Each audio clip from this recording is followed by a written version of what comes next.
right before I attack my Costco lasagna that just came out of the oven, I am working on the front shocks on the 1995 Mustang GT finally. So I got the first bolt out. This bracket is already off to the side. It just is held in by that jam nut. The socket is 15/16. Same for the nuts on both these bolts, and then the bolt head I used a 21mm wrench because it was slightly smaller than 7/8 of an inch. And then, I'll take you to the chart. Let's see what, it could be 13/16. Let's check. Okay, so I used a 21mm wrench, which is 826 thousandths of an inch.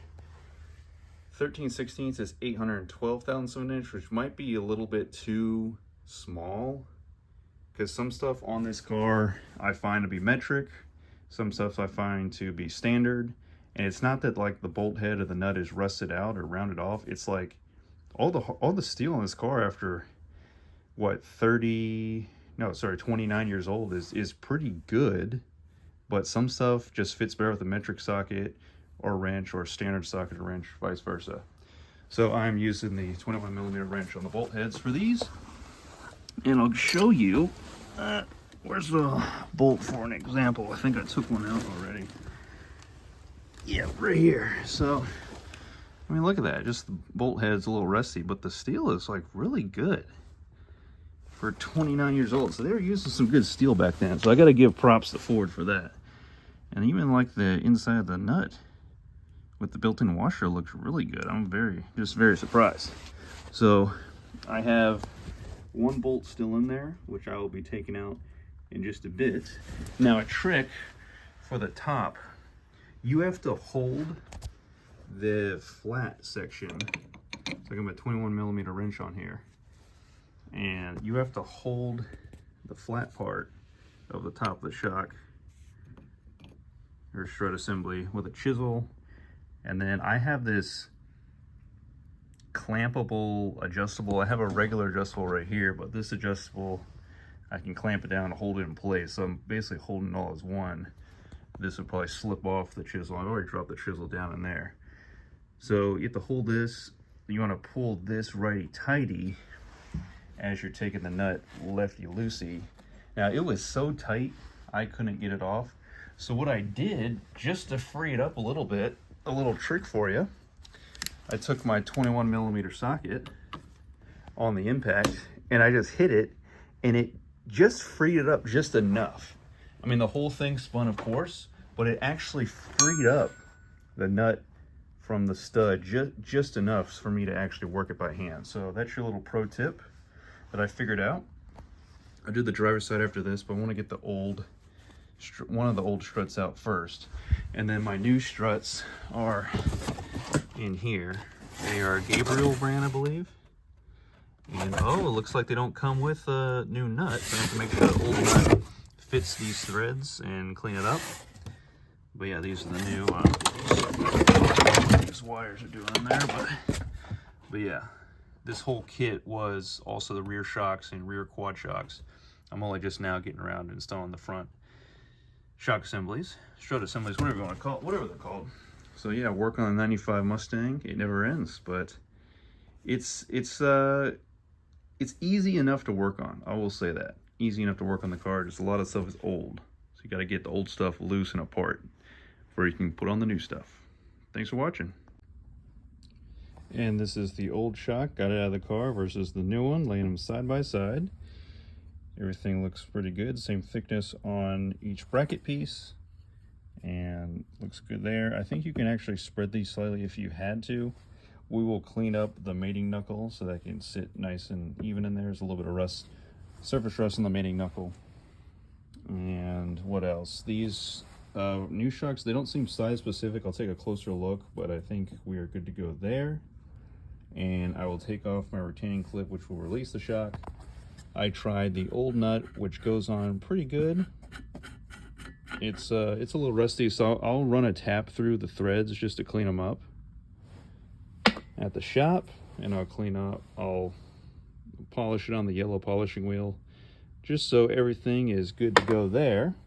And the new one, you actually just get a flat to hold on to, two flats, and not a cutout in the middle like the old one. Now, transferable dust boot on the old one, like so. This piece may have to transfer as well. So I'll transfer this, then this goes on, then the spacer, metal spacer goes on there, and then the rubber piece goes over the metal spacer, then this top hat metal piece goes on top of there, and then the nut goes on at the very end because this will poke through at the very top on the shock tower of the car. I think that's about it. So yeah, I think I'm good to go. I think I can just take this one to the shop, throw it in the scrap pile.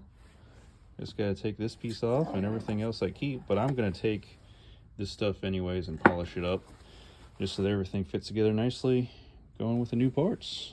All right, that has been the disassembly of the 1995 Mustang GT front shock. And the other side will be copy paste. Okay, going back with the new struts, you should have the nuts, locking nuts, the top hat metal piece, which I threw a coat of black paint on. Then you have your rubber piece that goes underneath it, like oriented like so. Then your dust boot cover, but in between, let me take the nut off and show you. So you'll take the nut off, you'll throw that to the side. Let me do this sideways here. There we go. So yeah, nut first, top hat piece, rubber piece, and then the sleeve, which I did paint black and pushed in there. Sleeve is a fit over this part. And then you take off your dust boot next. And then, whoops. No. Wrong button. Go away. Go away, Siri. Okay. And then this part last, which lays over this fit. And I already took the retaining clip off, which allowed the shaft to exit or move up in position out of the shock. So yeah, we'll get this on in the car.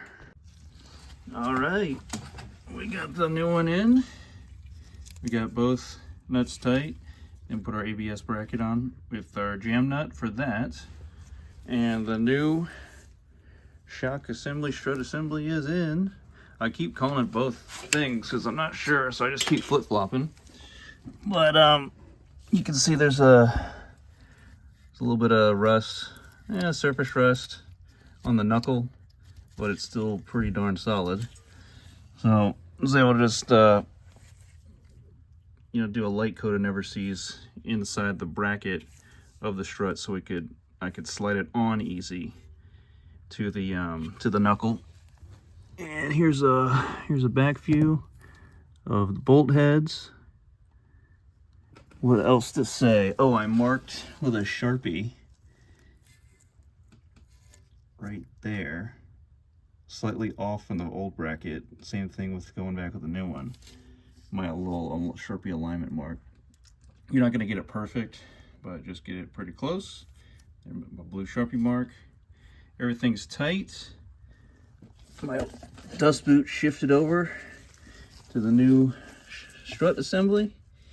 And I got my spacer up there. You can't see it anymore, but it is in fact up in there. Then coming up top, last thing I'm doing is taking my 21mm wrench. I'm tightening down my jam nut.